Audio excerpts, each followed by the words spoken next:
이 말씀을 준비하는데요. 목사님들이 이 말씀 전체를 이런 얘기를 했어요. 예배의 이상과 행심이라고 얘기를 합니다. 예배 드리기 위해서 모이고 꿈꾸는 비전과 또 그 비전을 이루어 나가는 우리 실제적인 삶의 현실, 그 사이의 거리를 어떻게 엮을까가 굉장히 중요한 것 같습니다. 사실 요 사도행전 2장 42, 47절을 보면 초대 교회의 성도들이 예배드리는 것과 삶 전체를 뭉뚱그려서 말씀을 하고 있습니다. 그리고 42절에 보니까 어떻게 했습니까? 교회에서 했던 일들이 한 절로 투각이 되고 있어요. 뭐라고 했습니까? 다시 한번 읽어주시겠습니까? 그것을 새한 걸로 읽어주십시오. 그들은 사도의 가르침과 사귐, 빵을 땜과 여러 기도에 정성을 쏟고 있었다. 아멘. 그러니까 사도들의 가르침과 사귐, 빵을 땜과 여러 기도에 정성을 쏟고 있었다. 그러니까 교회의 본질이 요 한 절에 다 들어가 있어요. 그러니까 말씀을 기다리라고 해요. 말씀을 배우고 그 다음에 사귐, 코이노니아, 사귐이라고 했는데요. 또 앞에 교제, 우리 개혁 성경에는 교제라고 되어 있고 새한글 성경에는 사귐이라고 되어 있습니다. 코이노니아라고 해요.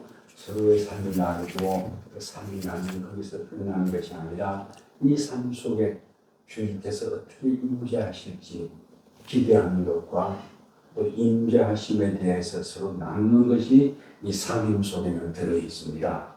그리고 또 빵을 뗀다고 했어요. 빵을 뗀다.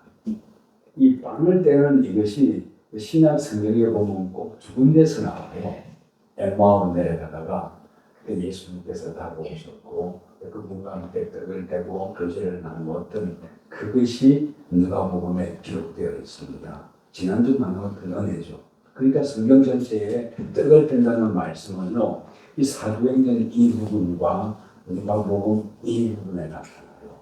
왜 그럴까? 누가복음과 사도행전은 다 누가가 썼습니다. 의사 누가가 썼고요. 또 누가와 또는 사도행전의 전체적인 흐름은요, 영적인 흐름뿐만이 아니라 영적인 흐름에 같이 묻어가고 있는 우리 인생, 육을 가지고 살아가는 삶 자체도 굉장히 중시를 했었어요. 그래서 떡을 뗀다, 빵을 나눈다 이런 얘기가 나와요. 여기에 떡을 뗀다, 빵을 나눈다는 것은 성찬의 뜻도 있고 또한 성찬이 끝난 이후에 애찬이라고 했습니다. 성도들이 함께 모여서 식사를 같이 준비하고 나누는 그런 것들이 이 빵을 뗀다, 떡을 떼는다는 이 말씀 속에 들어 있습니다. 그 다음에 또 한 가지, 네 가지인데 기도의 정성을 쏟았다고 그랬어요. 이게 교회의 이상적인 모양을 말을 합니다. 그런데 이런 것들을 보면서요, 2000년 전에 그 삶의 자리 속에서 또 문화와 그 사람들의 삶의 형편 속에서 같이 모여서 꿈꾸고 찬양하고 눈물을 흘리고 또 예배하고 했던, 그리고 또 말씀을 들으면 내 삶을 다시 한번 그려냈던 이런 것들이 여기에 기록이 되어 있습니다. 그러면서 오늘날의 삶에 우리 비추어 보면서요, 나는 왜 이렇게 하지 못할까 하고 여러분들 속상해할 때도 있고 어떤 때는 힘들어할 때도 있잖아요. 근데 우리는 잘 알아야 할 것이 그 형편 따라 살아간다 하지만 오늘 찬양을 하는데요. 앞에 찬양을 한 분은 나는 찬양도 들어요. 그런 분이 있어요. 그래가지고 제가 찬양하면 박수가 안 놓치면 듣고 알아요. 여러분들 마이크 들고 찬양하면은 그 찬양 소리 그냥 하나로 다 들리는 것 같죠?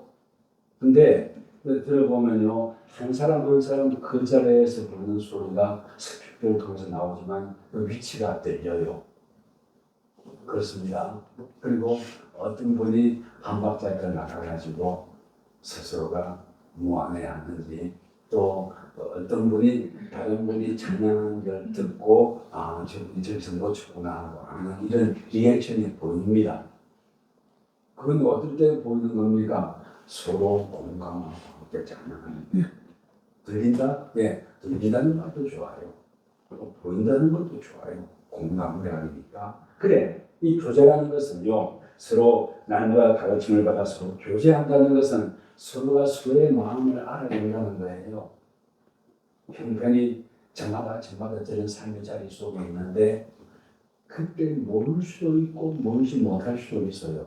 어떤 분은 이제 직장에서 일하는 게 달라져 가지고 토요일 주일 날씨니까 이제는 예배 다 잘 드릴 수 있습니다. 그렇게 말하는 이후에 빠지지 않고 잘 나와요. 아직 오래된 건 아니지만 또 어떤 분은 여러분들 예배 드리고 싶지만은 출근해야 해요. 그래 예배 드리지 못하고 출근했다고 해서 그것이 나를 위축하게 하는 일이 되어서는 안 됩니다. 또 어떤 분은 오늘 식사 당번인데 그 식사 준비도 하고 그러려고 했는데 갑자기 초상이 났어요. 그 초상이 나서 올라가야 한다는 거예요. 그리고 찬양도 함께 참여해야 되는데 못한다고 전화가 왔더라고요. 그렇습니다. 그런 것 속에서 교제란 무엇이냐? 서로가 서로의 삶의 자리에 형편이 어떤지 알아서 유도하고 대리하는 것. 이게 사귐이고 교제인 겁니다. 말씀의 배움만 있으면은요, 그것이 삶의 영이나 다르고 어려워질 수 있습니다.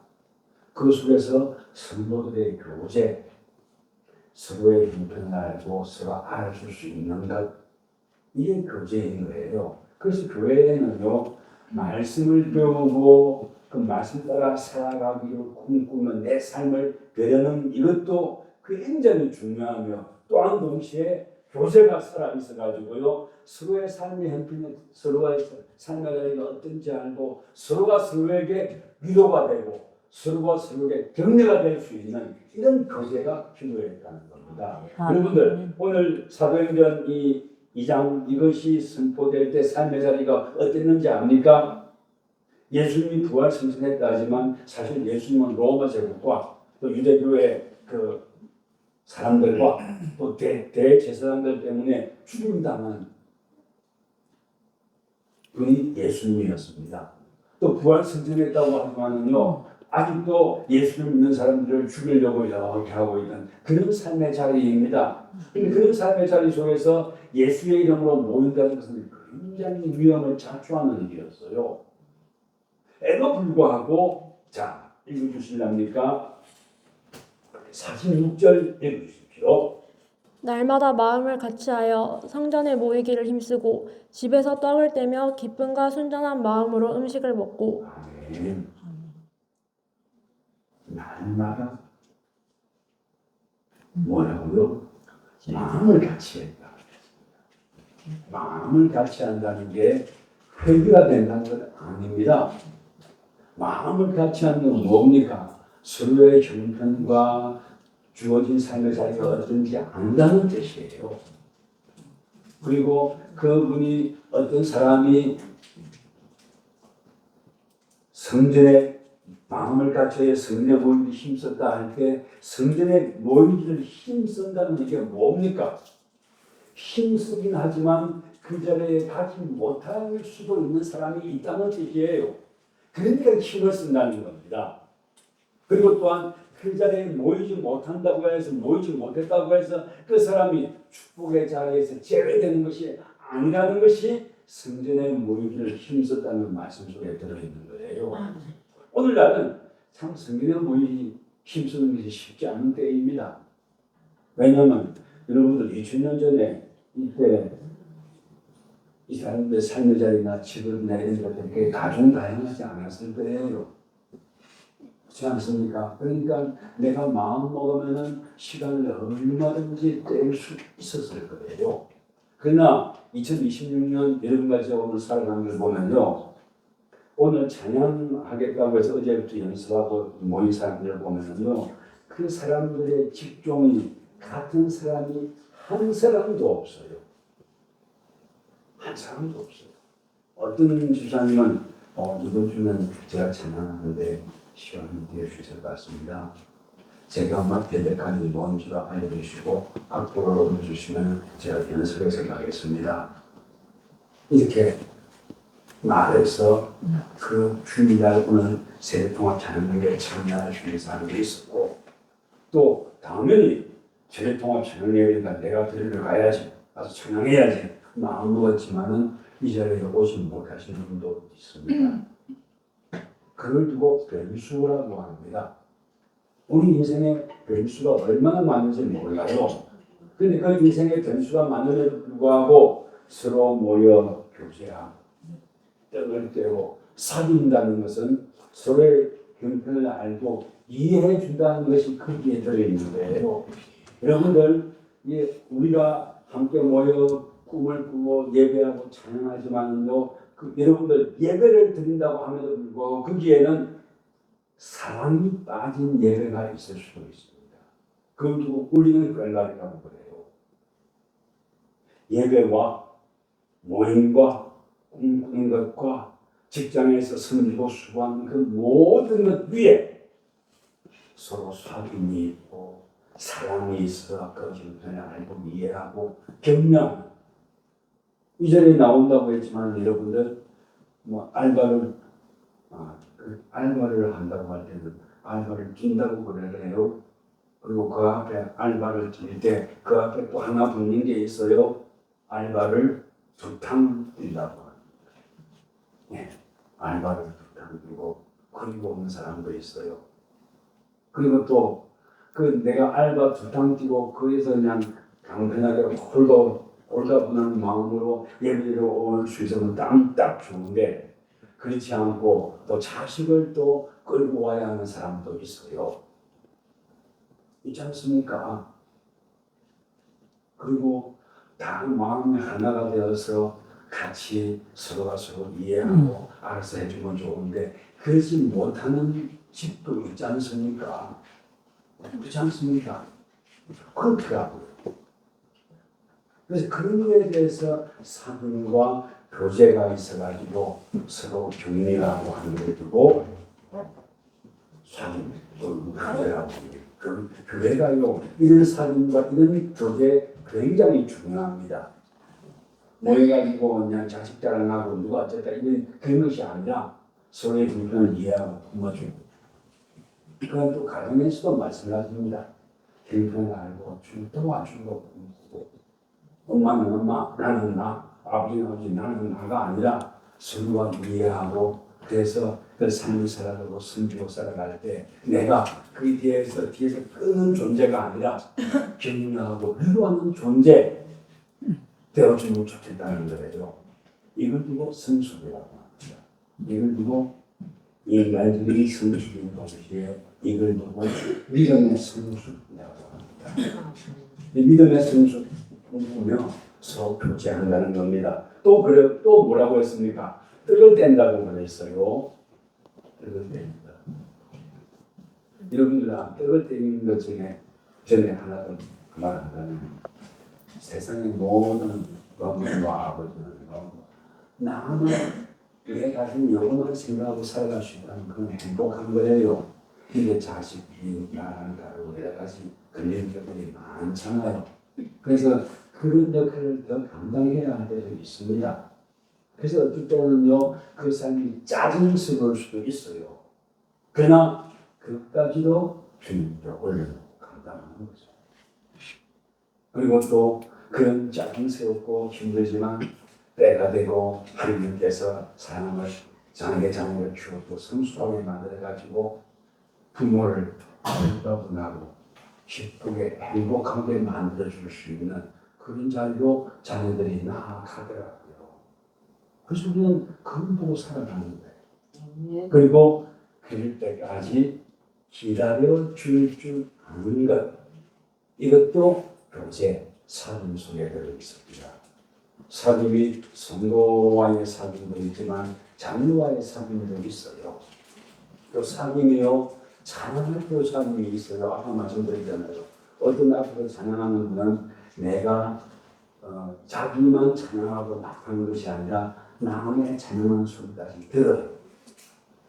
저도 앞에서 찬양하기 때문에 하나 박자를 놓치면 듣고 알아요.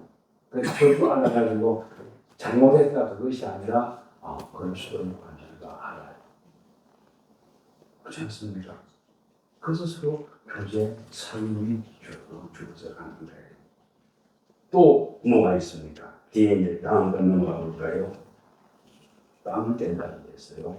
삶을 서로 나눈다는 것인데 초대교회 때는 서로 여러 가지 필요를 따라서 재물도 나누어주고 그랬어요. 요즘 말로 하면은 교회 안에 우리는 이제 헌금이라고 표현하지만은 기부, 공동체를 위한 기부 이런 것들이 있었어요. 어쨌든 그래서 떡을 깨고 그래서 서로가 제가 어릴 때만 해도요 구역예배가 있었잖아요. 우리도 한 코로나 예전까지는 구역예배가 있었잖아요. 구역예배하는 저는 어릴 때 선친교에서 예배될 때가 오면은 감자를 치거나 고구마를 삶거나 옥수수를 쪄가지고 예배 마치면서 여러 수프에 놓고 앉아서 먹어본 기억이 있어요.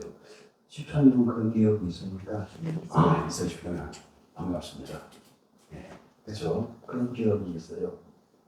그런 뜨거운 땐 사기 이런 것들이 교회에 있었습니다 라고 합니다. 그러니까 오늘날은 시대가 그때부터 바뀌었어요.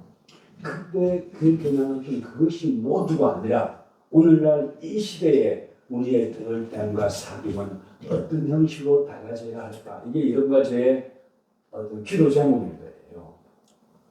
그때 했던 것처럼 우리 다 모이지 못해요. 왜? 삶이 이렇게 심플하지 않잖아요. 옛날에는 농사 짓거나 또 공장 다니는 것이 그것이 다 주였잖아요.